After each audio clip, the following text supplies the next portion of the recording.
Volkswagen Transporter Review. What is it? Believe it or not, 2020 marked the Volkswagen Transporter's 70th birthday, which makes it 3 years older than the first Ford Transit, and its badge as old as the Morgan Plus 4s. It's fair to say there has been more stylistic revolution throughout the VW's life than the MOG's mind.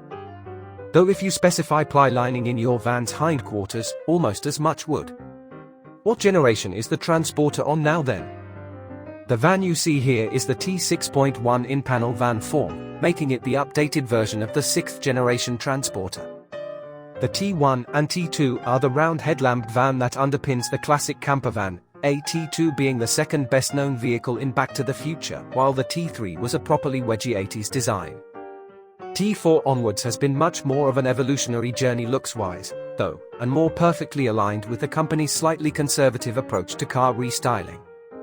While the T6.1 looks little different to the T6, it comes with something very exciting beneath the skin, the option of a fully electric version developed by About, of Formula E and zillion horsepower RS6 fame, which offers an 82-mile range combined with a 1-ton payload. What about internal combustion? There's a wealth of 2.0-litre diesel options if an EV doesn't suit, with anything from 109 to 201 brake horsepower on offer, as well as front or four-wheel drive and manual or DSG automatic gearboxes. And your options don't stop there. Perhaps more pertinently, there are 2 different wheelbases, providing 2.5 or 2.9 meters of load length, and 2 different rooflines. With the Transporter's payload ranging between 713 and 1,309 kilos, and load volume between 5.8 and 9.3 meters cubed, depending on which boxes you've ticked. That's a lot of decisions to make. Do I have to choose a trim level too?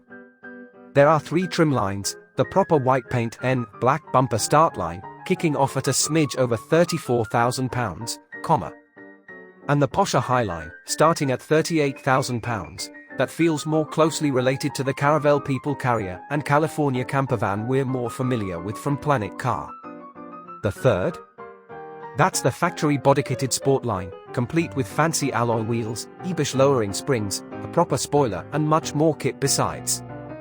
You can only have the most powerful 2.0-litre diesel engine though, so prices start at, we hope you're sitting down, £47,840, yikes. You can still add all the essentials to a start-line trimmed Transporter though, and with even the skinniest diesel engines offering heaps of easily accessible torque, why not stay simple for proper commercial vehicle cred? But then, if you're a fan of attention, we can attest that the Sportline turns more heads than Lady Gaga at the Butcher's Shop of the Year Awards.